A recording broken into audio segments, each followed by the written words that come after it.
Hey, welcome back to the Personality Hacker Podcast. My name is Joel Mark Witt. And I'm Antonia Dodge. Today we're going to start a short series, or continue a short series, or however you want to say it, on making money and how it relates to personal development. So not just making money for money's sake, and not just personal development. We're going to merge the two of these topics together.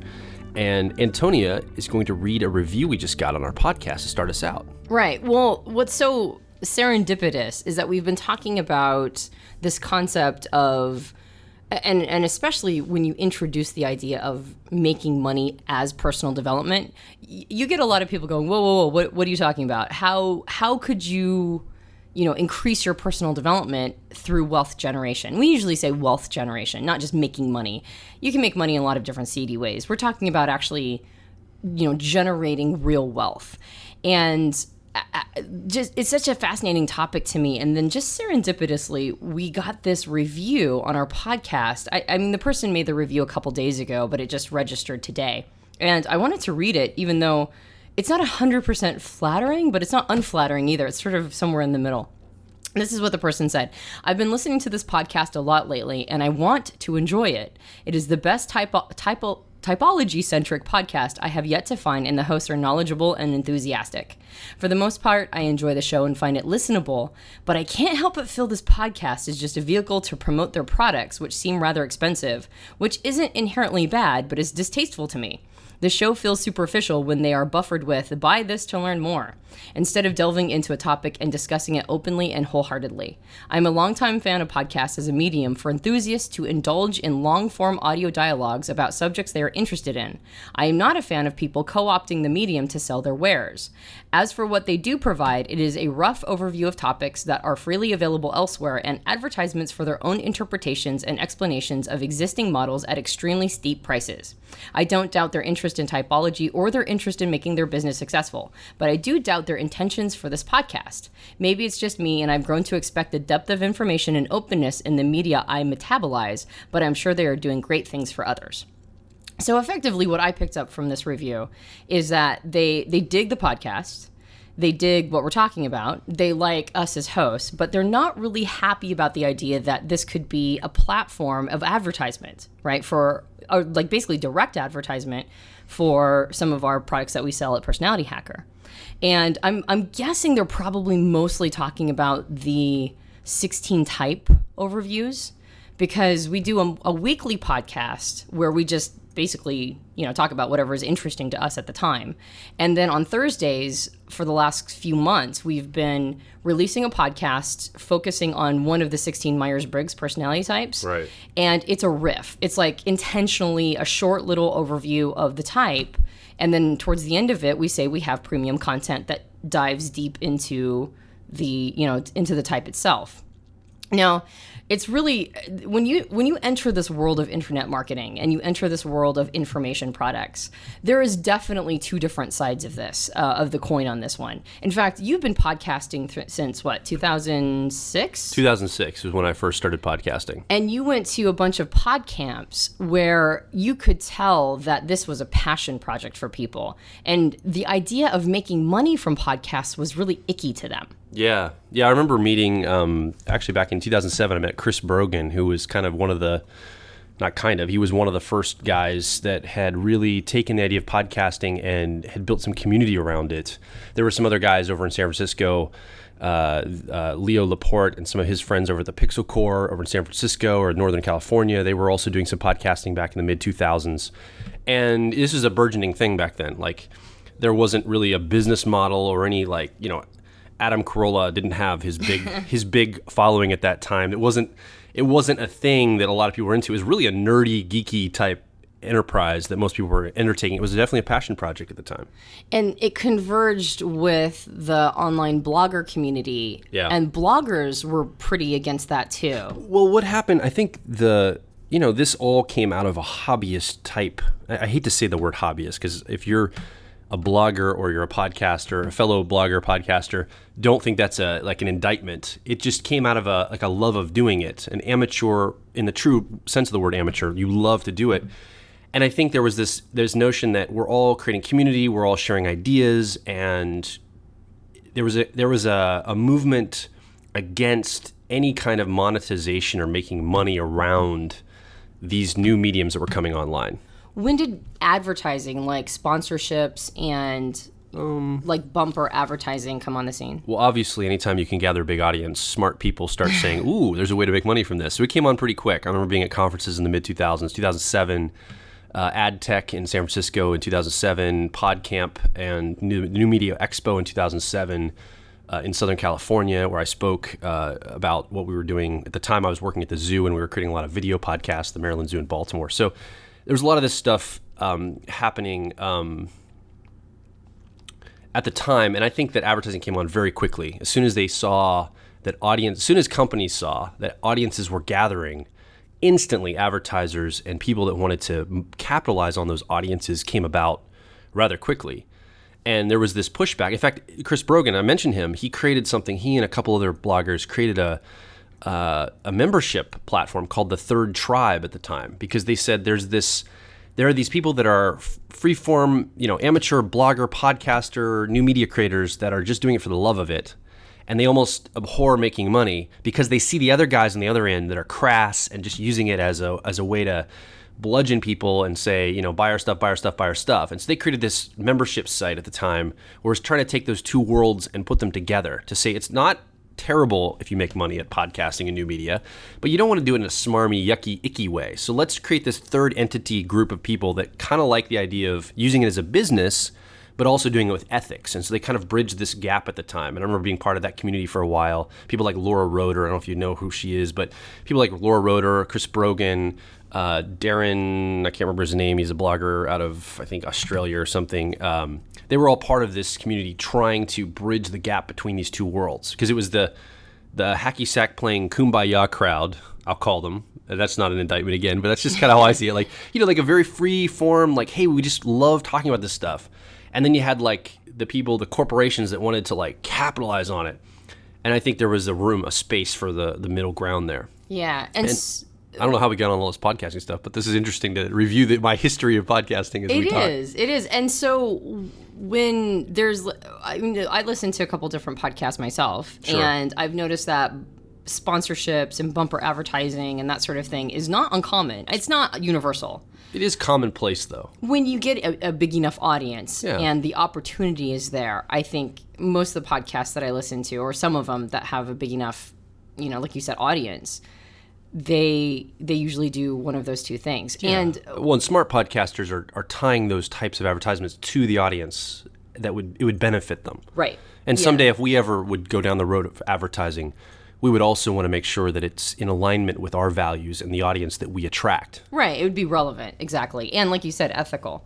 And so what's so fascinating, though, about all of this is that, and it is an interesting sort of history of podcasting as you've experienced it, going to different events and seminars and some of the ones that you spoke at and talking about being part of these tribes that wanted to bridge the gap of, the smarmy advertisers versus or not advertisers, but the smarmy, capitalizers versus the kumbaya. Wanting to do it for the right. love of it, right? What it really reminds me of, though, because I didn't come from that world at all. I got introduced to internet marketing because of my content. I was talking to somebody at an event, a leadership event many years ago, about my love of personality psychology and models, and he just looks at me and he goes, you're marketable. And I didn't have any clue what that meant. I'm like, what do you mean I'm marketable? And he goes, well, your content, you could sell this.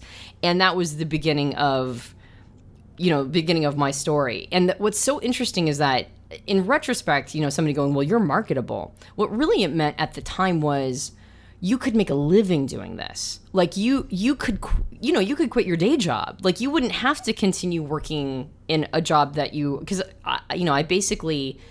I'd never really gone down the direction of a career. First of all, because I couldn't choose one, right? Like, I'm an ENTP. There were so many. There were so many to choose from.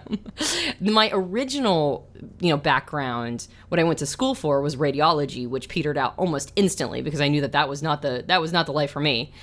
And from that point on, I just kind of went from job to job trying to figure out what I wanted to do. And then I was also in a paradigm that discouraged careers. So I was really floating.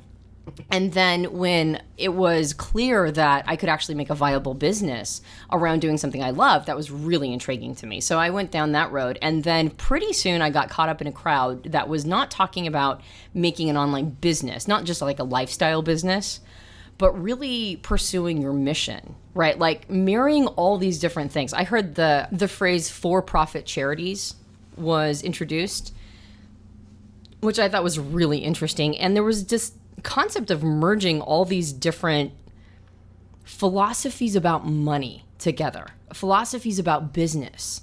It wasn't just these predetermined, like you have nonprofit charities and for-profit businesses. There was this idea that you could merge all this together in order to create bigger wins for people. Win-win-win all the way around. And not that we're a for-profit charity, but that was becoming a new designation. So when I got thrown into this community, my concepts around money and our relationships with money really got turned upside down. I started to understand money in radically different ways, and that our relationship with money is so fascinating as human beings. All of my preconceptions around what money meant were really reevaluated at that time period. One of the things about money that as you're talking comes up for me is we assume money has like maybe two levels of maturity. You know, when we're a kid, we get money in our pocket, we go down to an arcade, we spend it, we buy some bubble gum, or we, whatever we spend it on. And that's kind of our very unsophisticated view of money. And then we graduate to adulthood where we're responsible with money. And I think those are like most people, not everybody, but most people have like these two broad categories of money. Like you're irresponsible when you're younger and then you become responsible when you're older. But money, just like anything else, has a maturity line. Like you grow through stages of maturity through how we view money. And money, as you mature, you realize that money's not the issue at all. It has nothing to do. That's just the scorekeeping, the point system that we use. That's actually not what's going on behind the scenes at all. That's just what it looks like is going behind the scenes. That's the thing we see visually in front of us, or the tangible thing that we're talking about, but it's really not money. And I think as we move through those levels of development, or at least as I move through those levels of developments, I'm guessing this is for you too. And if you're listening, this might be your story. You realize there's much more to money maturity than you may have thought as you mature through the money levels of understanding them. Yeah, well, it's so fascinating to look at money in and of itself. Robert Anton Wilson calls them bio-survival tickets. These little green tickets that we exchange to people in order to get goods and services for our continued survival. And what's so fascinating is at one point, I mean, not to go down the road of conspiracy theories, but at one point, the money actually, like the tickets, represented something behind it. Like there was, like they called them silver and gold certificates because you could actually exchange that piece of paper to a bank for something that was, like a precious material. And once it stopped being that, the Fed had to back that with, they were no longer certificates. They were just printed pieces of paper. Suddenly they were just now completely backed by our perception of it. Like at one point, the little ticket actually meant something. It represented something solid. And now it's just representing our human relationship with value, right? Like that's all it is. We have all decided that when somebody presents us with this little green ticket, that we're going to see that as having value and worth. And we get really invested in how that should be utilized. How should these little green bio-survival tickets be utilized? And what is an appropriate and an inappropriate way to exchange them? And it's really fascinating that it doesn't, that like the pieces of paper are meaningless in and of themselves. The second we all look at each other and go, hey, I'm not going to really see those tickets as meaning anything. I'm not going to see those pieces of paper as meaning anything.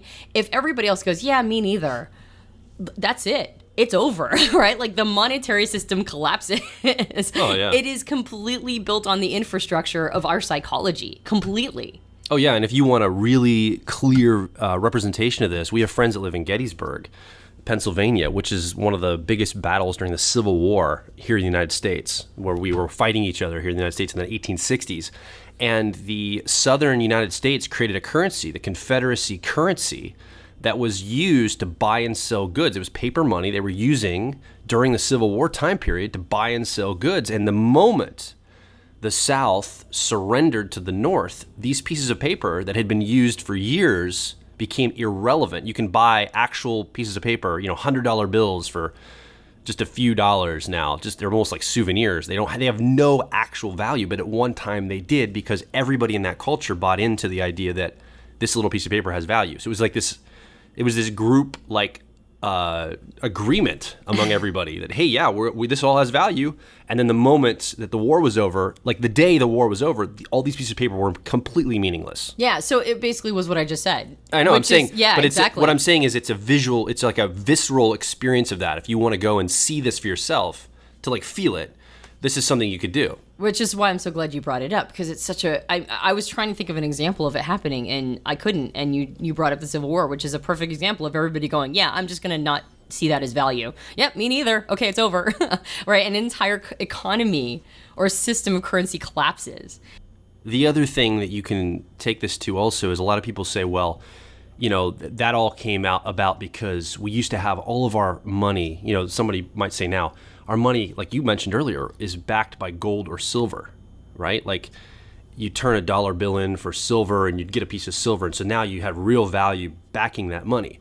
But we have a 2-year-old daughter. If I handed her a piece of silver, she wouldn't know the value of that. It's still something you have to learn the value of. She would just throw it out the window or toss it on the ground and not care, because she doesn't have the mental idea that, oh, this piece of silver means something of value exchange either. So yeah, you could say you go back one more level and that would solve everything. But no, you still have to have agreement. It doesn't matter what we're using as value exchange. Everybody has to be in agreement that thing that you're using is valuable in and of itself. So it's still a story. Well, yeah, especially with precious metals, you're absolutely right. Like that has the story of being valuable. And that is based on the original coins that were like the earliest known forms of currency being made out of precious metals.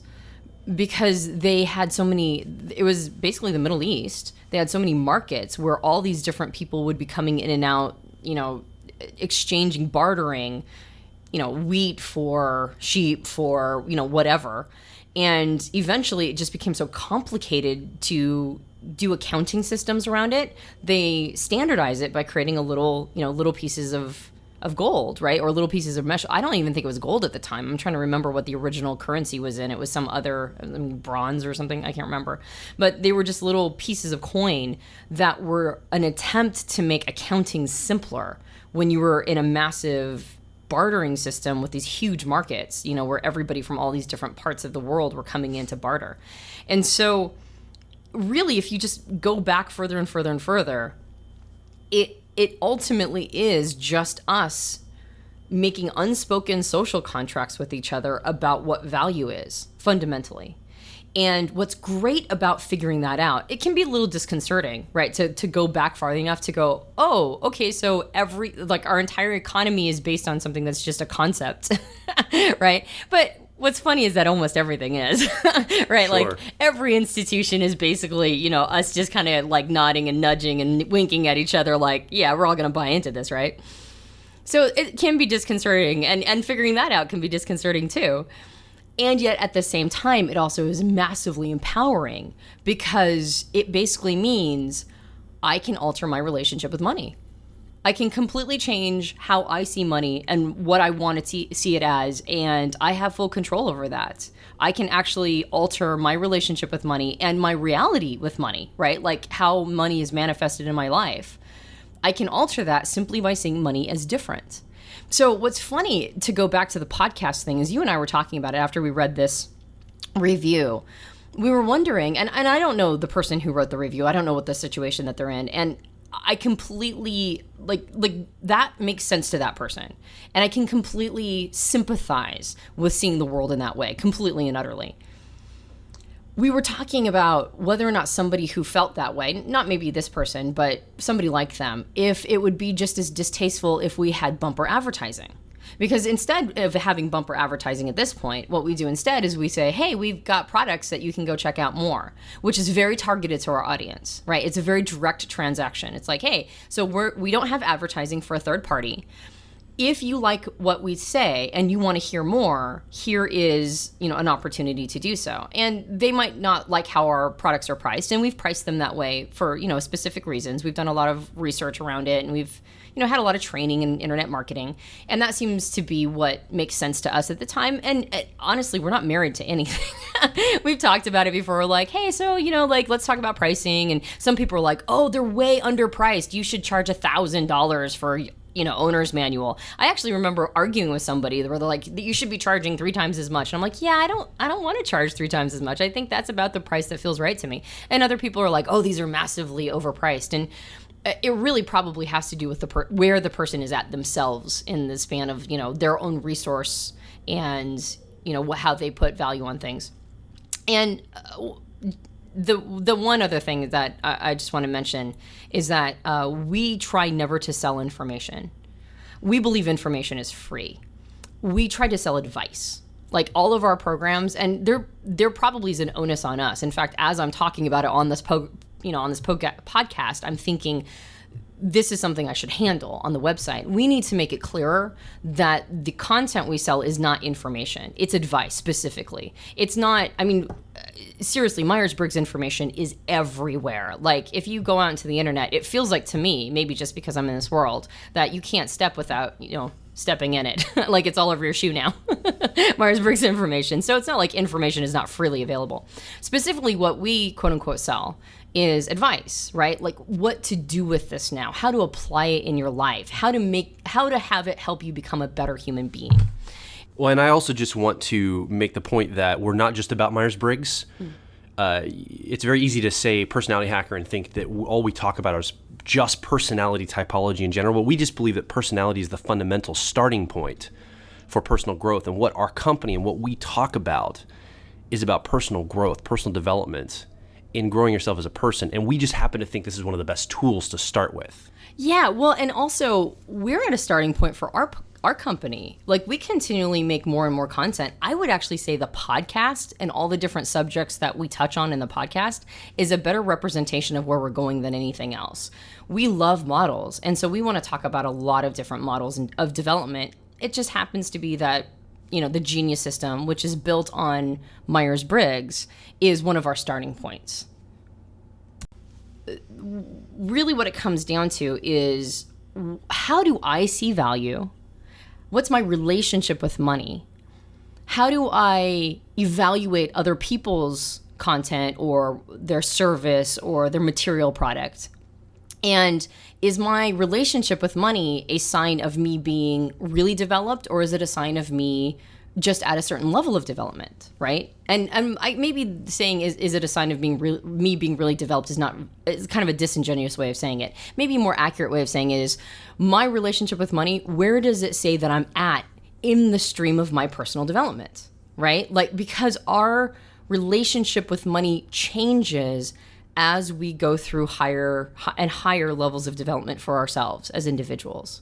So as we continue talking then about money, quote unquote, what I'd like to ask you to do if you're listening is shift your perspective from this idea of money, these green bills here in the United States or whatever color your country uses or coins or even a balance sheet, and shift the thinking from money over to value and resource. So value exchange and resource.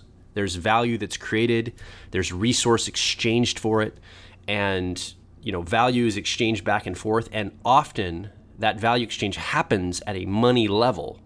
Actual dollars and cents are moved from one bank account to another, but what's actually happening there is some type of value is exchanging, and they're saying this symbol of value in my bank account is enough for me to cover the value I'm getting from you from a product or service or from something else I'm getting from you that I see as valuable enough to exchange the value symbol I have over to you. So if you can just change the perspective from the idea of this sense of money to value and resource, I think that will help frame everything we're going to talk about going forward. Right, like those little pieces of coin were originally just a way to make bartering simpler.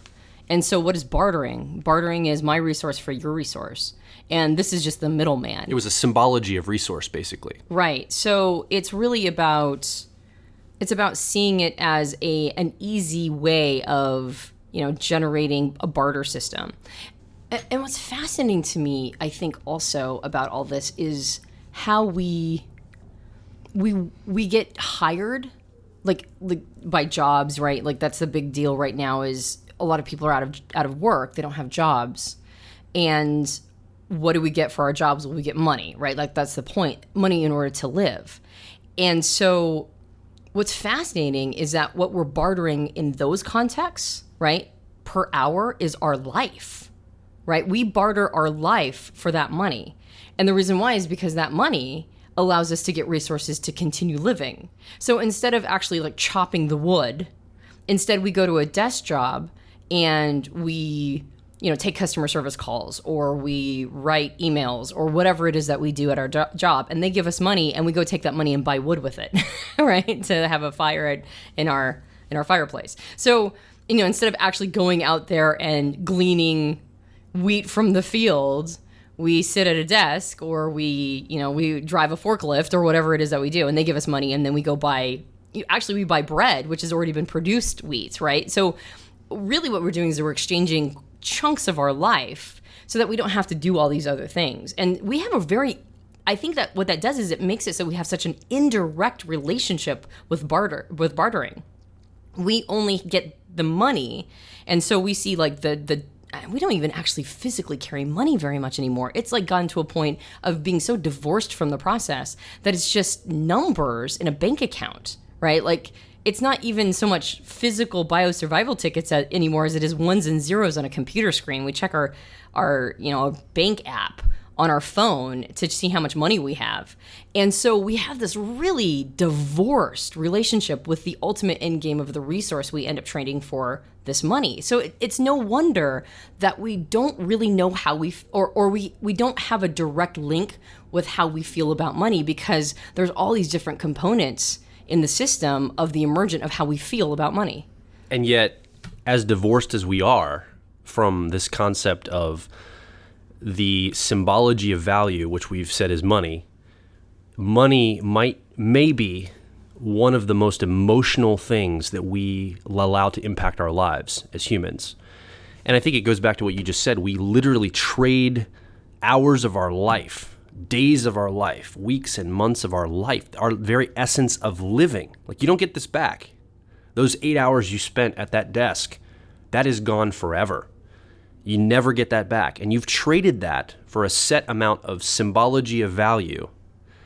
And we all have such an emotional response to how money and how it impacts our lives, and how it can, if you don't have money in your bank account, you can feel awful. It can throw you into a terrible feeling. If you have money in your bank account, you can feel happy. It can actually impact your happiness, and it can shift and move your emotions. You might fight and divorce over it. You might get in arguments. There's all sorts of things that come from this because it's such an emotional element of our life. As far as we're divorced from it, yet it has such a visceral emotional impact. Such an interesting yin-yang, push-pull relationship that we have with this thing. So pretty much what you're saying fundamentally is that money is emotional. Yes. Yeah, and I was saying it was psychological because I'm a thinker. And so that's what is obvious to me, is that money is incredibly psychological and social. And you're saying that money is emotional on a very personal level, sure, which makes sense. And so I think both of these components really need to be understood while we're understanding how money impacts our personal development. And like you said, we can get jerked around by our relationship with money like crazy. We've talked about Maslow's hierarchy of needs in a previous podcast on relationships, and how if we're not getting our safety and security needs met, right, in Maslow's hierarchy, it's very difficult to get up to the love and belongingness need, right? And so our relationship with money, like we can be feeling really good, we're feeling really awesome, and like things are great, and then all of a sudden an emergency comes up that is expensive, and now we're plummeting, and we feel awful, and now we're fighting with our spouse. And it's because that 8 hours, that chunk of our life that we dedicated to somebody else, and they gave us money in return, that 8 hours is, we do that instead of having to say, do all those menial tasks that used to be required for living. We're not spending 4 hours doing laundry, or even before that, we're not spending 4 hours sewing a garment, which will be one of our only garments that we get to make, to wear. And even before that, we're not out like picking cotton in order to create, something to create a garment with that will be one of our only garments. Like, we've gotten to a point of convenience where now we're not spending our entire lives on menial tasks just to survive. Now we have the luxury of being able to go buy something that was mass produced, and only one guy and whoever is in his factory really have to worry about making those t-shirts, right? And that we just get the benefit of being able to purchase t-shirts. And so instead of having toil to make the t-shirt, we get to go work at somebody's business and they give us money and we go buy the t-shirt. And so we then see money as representations of our time and our ability to clothe ourselves, representations of our time and the ability to put a roof over our heads. Like, money becomes survival to us. It is intrinsically linked. And that's why Wilson called them bio-survival tickets, right?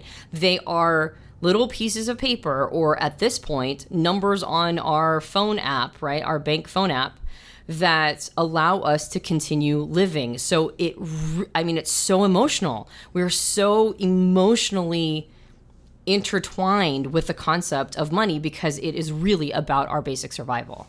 And if you ever want to see you think about a visceral illustration of this, think about that guy who says, the first thing I'd do if I won the lottery is I'd walk into my boss's office and I would sit down and I'd put my feet up on his desk, and he'd say, what are you doing putting your feet up on my desk, and why are you acting all, like this, blah, blah, blah. And I'd be like, screw you, I'm quitting today, and there's nothing you can do. And you'd storm out of the office and like get in your car and tell all the coworkers you hate just to go, screw off, blah, blah, blah. It's because you like feel an emotional release of not having somebody or other people over you and feeling beholden to them emotionally to have these bio-survival tickets. There's so many people that live in this desperation of, I don't want to be beholden to other people, but I have to live. And so they hate their lives and they're grumpy and they would love nothing more than these fantasies of, just basically going to the office someday and telling everybody to screw off and walking out.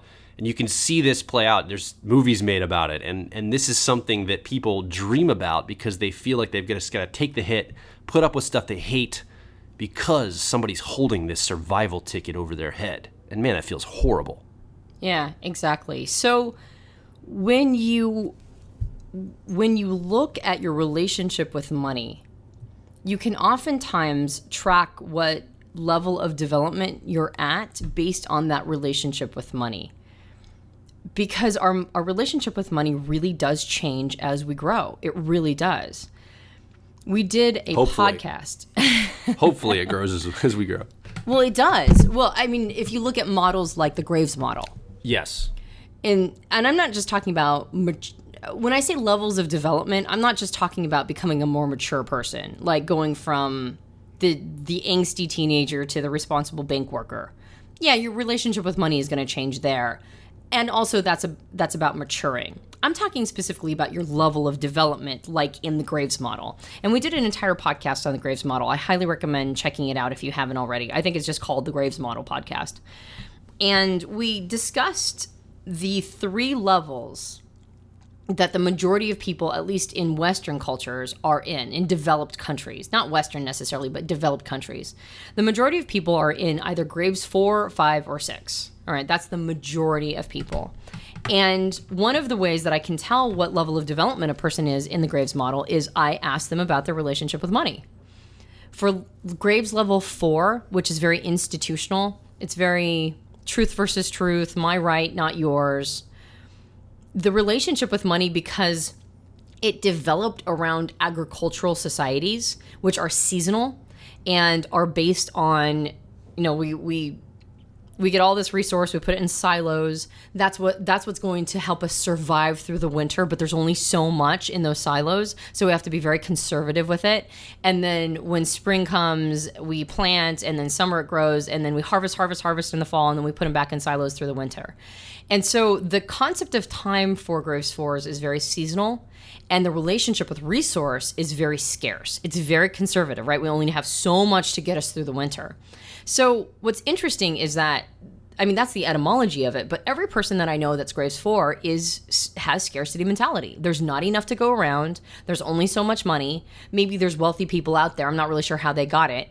But for me, I only have so much money in the bank, and I need to count my pennies very carefully. Now, that's not to say that you could not be in a higher level of development and also not have resource. I mean, that happens too. It's whether or not, even if you had a gajillion dollars in the bank, you'd still be feeling like you got to save up, right? I remember watching a movie about Woodstock. It had Dimitri Martin in it, and his mother had, I think she was actually German. Was she a German Jew? And she had gone through, I want to say she had gone through the Nazi regime. I could be getting that detail wrong. I just remember that she had gone through a very tough time during World War II. And so she was squirreling money away under the floorboards of her house. And there were thousands upon thousands, it may have been $100,000 that she had squirreled under the floorboards of her house. And Dimitri Martin's character was like, he hadn't gone to college because he wanted to help his parents out, and he just never left them, thinking that they were always poor because his mother always had this impression that they were broke. And so he had basically given up his life to help his parents. And then he discovers the money and there's more than enough. They were perfectly fine, but she couldn't get over this mentality that there was scarcity. So her relationship, her emotional relationship with money was scarcity. So it didn't matter how much money she had, it was always scarce. And so everything was overpriced. Everything was too expensive. She had to barter everything down to the tiniest little amount. And you can see that. You can see people at Graves 4 are always like, oh, I can't do that. That's way too expensive. Or really, $12 for a pizza? What is this? What are we eating at the Kremlin? Like, I'm not sure if that's a good metaphor. They have lots of pizzas at the Kremlin? The pizza at the Kremlin probably doesn't work. Where did that come from? Eating at the Kremlin? We did watch some House of Cards recently where there was a Russian president. That's the only thing I can think of. The Kremlin came out. Like, it's on your mind somehow. Because I imagine pizza at the Kremlin would be more than $12 though. Well, and I'm guessing they don't have to pay for it. It just comes to them. Like, it's like Putin doesn't have to pull out $12 American dollars to buy his pizza. To buy his pizza. Okay. I don't want to stop to edit that out, so we're just going to leave that in. I have no idea where that came from. Please forgive me. All right, so wherever it would be expensive, right? But there's this outrageous Kremlin prices. That's right, these terrible Kremlin prices. So for pizza. So it's just this idea that no matter where you go, it's too expensive, right? You're always trying to get it to be cheaper. Sure. Then you develop to Graves 5. And one of the reasons why people even go from Graves 4 to 5 is they get this aha moment that, oh my gosh, resource isn't scarce. In fact, it's limitless. There's so much resource out there, it's insane. And that's where you get charging like crazy prices for things. But it's also where you get things like massive deforestation and having no problem fracking wherever you want to frack, and just ruining the economy, or not the economy. Well, you also ruin the economy with runaway capitalism, things like monopolies, but it's also just like ruining the environment because, the earth just makes more, right? So it's this idea of get as much money as you can, generate wealth as much, as quickly as you can, be super competitive in wealth generation, and also do whatever it takes, right? It doesn't matter if you're hurting people. It doesn't matter. I mean, there are probably Graves 5s out there that have a sense of ethics, but the relationship with money is not really about conservatism at all. In fact, it's a response to it. It's a reaction to it, really. It's like the polarized response to the other side. And that's where usually somewhere in that world is where you see the really smarmy tactics come up. Sweatshops. Yes. With people that are making pennies to make products that are being marked up and sold in Western countries, and people are being oppressed through it. Or, right. Like you said, deforestation or exploiting resource, not being careful to think, oh, hey, we need to make sure we're giving back to the environment or we're not going to have a planet in 30 years to enjoy. These kind of things. And also that concept of the really terrible internet marketers that are super duper smarmy, right? And like they'll just take your money no matter how they can get it. A snake oil salesman type. And that's really unconscionable. There are good people that go through Graves 5. There are people who go through Graves 5 in an ethical way. The relationship with money, though, is that it's limitless. And so there's no limit to it. Well, if you don't like my prices, go screw yourself. I'll get somebody who's wealthier than you to afford me. That's generally a Graves 5 mentality. When you graduate from 5 to 6, that's a very fascinating resource change. The graduation from 5 to 6 is that 6 goes, look, I know they're not scarce, because I remember that time period, and that's not reality. But I know they're not limitless. I know that we can't just do whatever we want to. However, I do think they're abundant. I do think resources are abundant. How do we create sustainable systems where everybody can enjoy a certain quality of life? And that's where 6 generally lands. And what's fascinating about seeing or tracking this relationship with resource is that getting to Grave 6, which is one of the highest levels that's represented on the planet today, it won't be for long. It seems or appears that we're on an exponential growth curve. So 6 is probably going to become the norm for the next couple generations. But right now for us, it's where we're at. The people who are considered sort of the mavens of development and the mavens of business, that's where they're generally at. And this is where we see things like Whole Foods. Whole Foods is very much catered to the Grave 6, world. And Whole Foods is expensive. It's expensive. I have a lot of people who I know that call it whole paycheck because it is not cheap.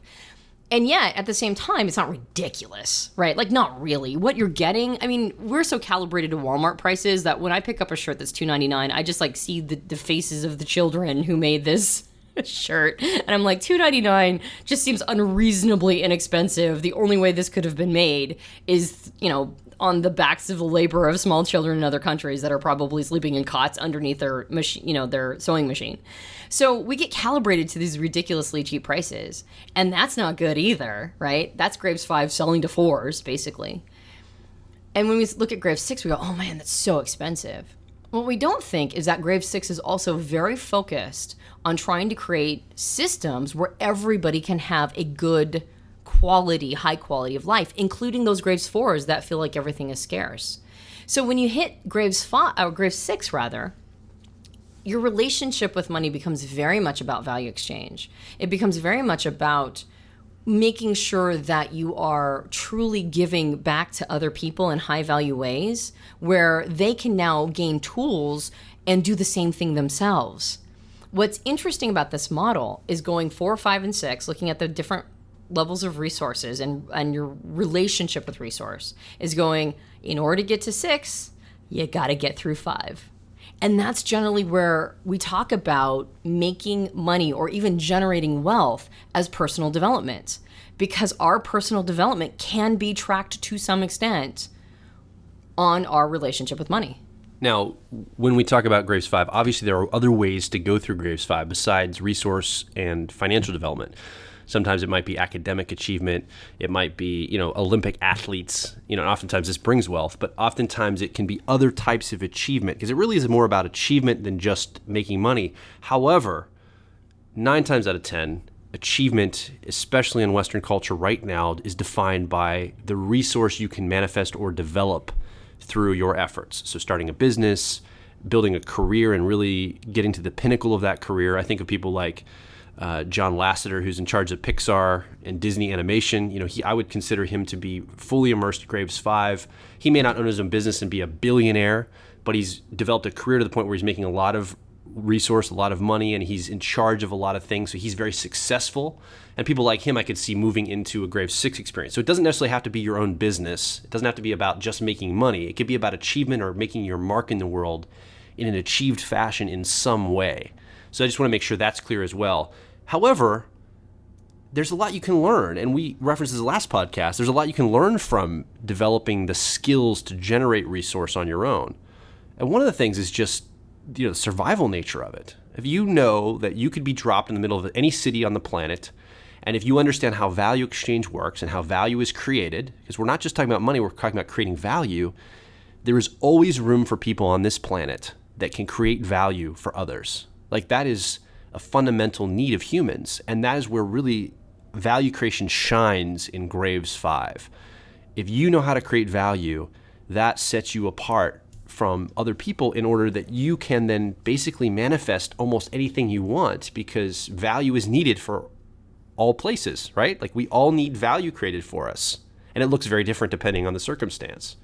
If you're in a tribe in some other, maybe a developing country, the value creation might just be, getting everybody to a base level of survival. And that value creation would be rewarded through, it might not be rewarded monetarily because they don't have that, but it might be rewarded through, being a leader in the tribe or a leader in that format. Or if you're in a developed country, for example, value creation is rewarded through the actual finance that you might get. So it shows up differently depending on where you're at. And usually you're not going to be a Graves 5 in a tribe in a developing country. It's mostly going to be built on the back of Graves 4, which already has a stable civilizational system underneath it. Like the foundation is where 5 emerges from. That's that baseline. So I think this is important to remember that it's about value creation at all levels or achievement at all levels when you're in 5, not just about money.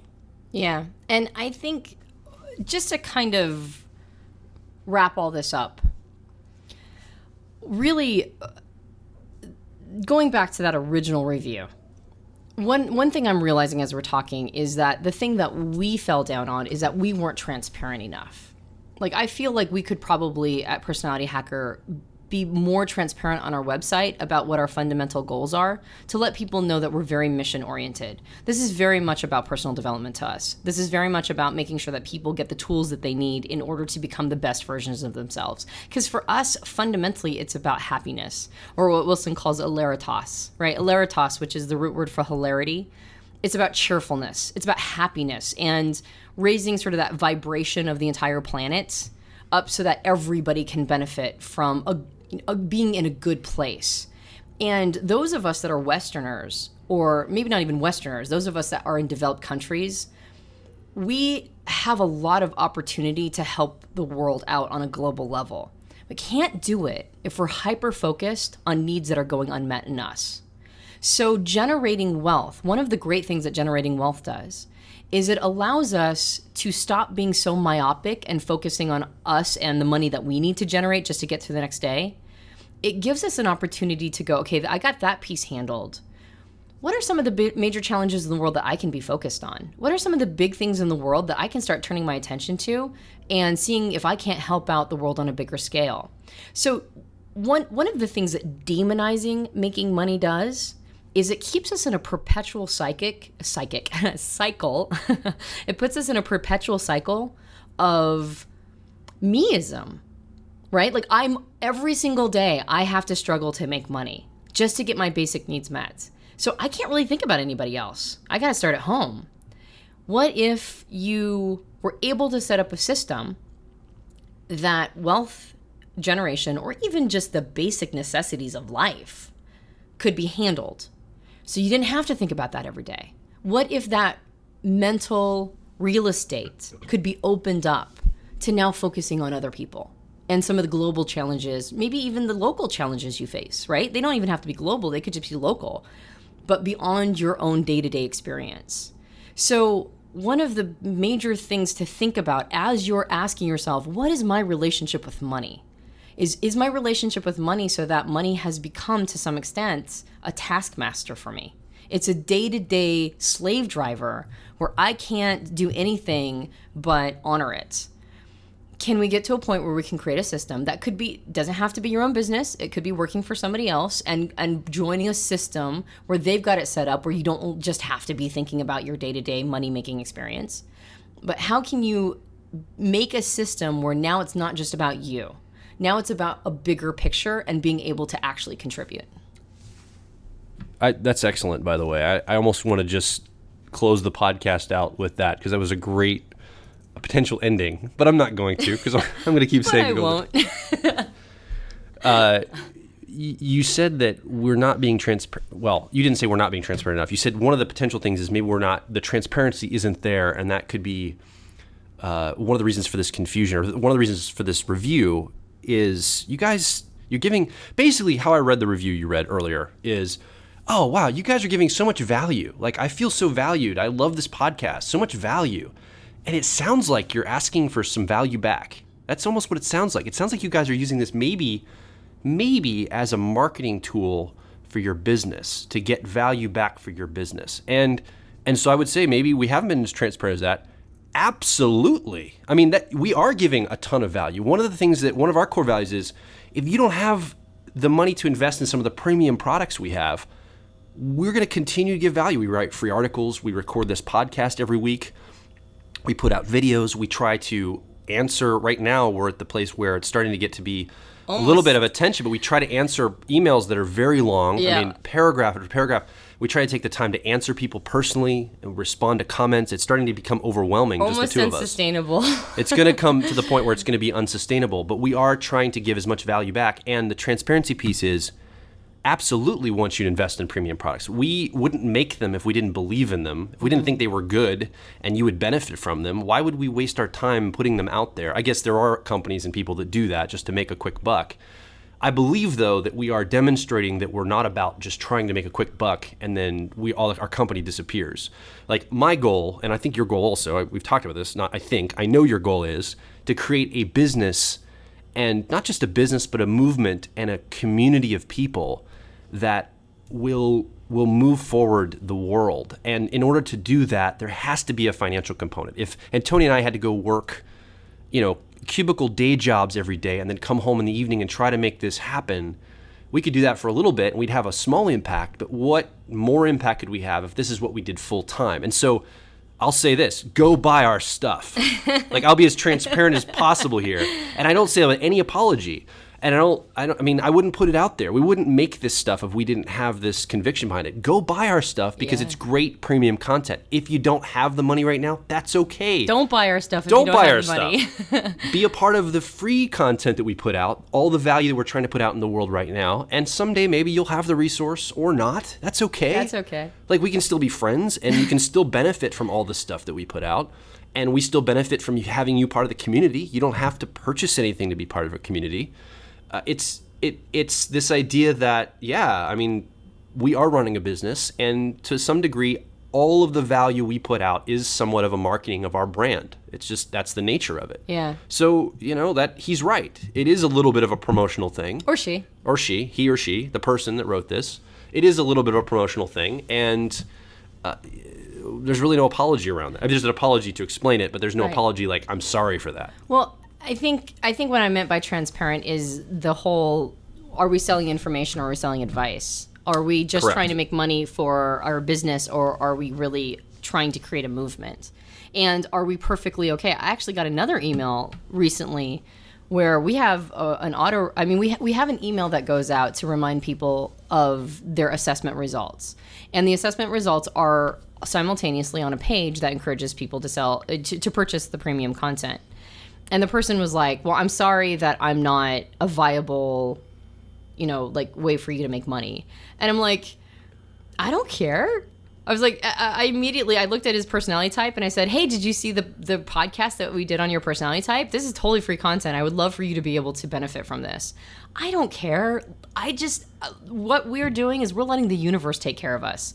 We've got products that are available for purchase. We have premium content. We have stuff that we can exchange value for, and we figure the universe will handle that. We figure that people will buy when they're motivated to do so, and they'll love our stuff, and if they don't, we'll give them a refund, and it'll be fine, and the universe will handle that. And in the meantime, we're just going to keep trying to make stuff, programs, products, podcasts, articles that we feel will really benefit people. So it's because we want to live in integrity with our message, which is we don't want to focus on the day-to-day survival. We want to focus on helping people in a bigger way. And we want the listener to reevaluate. If you're not in a position to do that right now, what we'd love to encourage you to do as the ending of this podcast, if that's okay with you. Sounds great. Okay. What we want you to do is reevaluate your life circumstances to ask yourself, could I do that too? Right? Could I model what some of my favorite podcasters are doing, maybe some of my favorite entertainment, icons, or maybe some of my favorite business owners, or whatever it is, the people who are mentors in your life, whether or not you personally know them. Can you model how they're going about things and put yourself in a position where you're not just having to think about the day-to-day expense, you can actually make a big impact in the world, or even a small impact. It doesn't matter. Any impact is good as long as it's positive. So reevaluate your relationship with money, reevaluate your relationship with where you're at with your personal development, reevaluate how you see scarcity or abundance or limitlessness, where you're at in the stream of time, and ask yourself, can you create a system or be a part of a system that doesn't just make you myopic, that actually makes you be able to turn your attention outward and help other people. Absolutely. So we want to hear from you. This is, you're sitting here listening to us. You're the third person here in this conversation, but you can't talk because we've pre-recorded this. But you can talk on our website, personalityhacker.com. You can go to facebook.com/personalityhacker, twitter.com/personalityhack. We'd love to hear from you what your thoughts are around value creation, about money, about some of the things we've talked about, or other topics you'd like to hear more about in the future. We'd like to address those. And I'll just say it again, come over and buy our stuff. But only if you wanna. Absolutely. That's the thing. Like, some people will email in and say, hey, I'm kind of tight on money right now. I really want this. And I will always respond, like, I want you to be in a position where this is not something that's going to, like, you either put bread on your table or you buy one of our products. Like, that is not the idea behind that. So, if it makes sense, come over and get some of the premium content and just be part of the community. If not, just hang out with us. Come over to the website, Facebook, listen to this podcast, and it's all going to be okay. Just be part of the community. We love having you regardless of the level of involvement you're here. We're just happy you're here to be with us, part of these conversations. My name is Joel Mark Witt. And I'm Antonia Dodge. And we will talk to you on the next Personality Hacker podcast.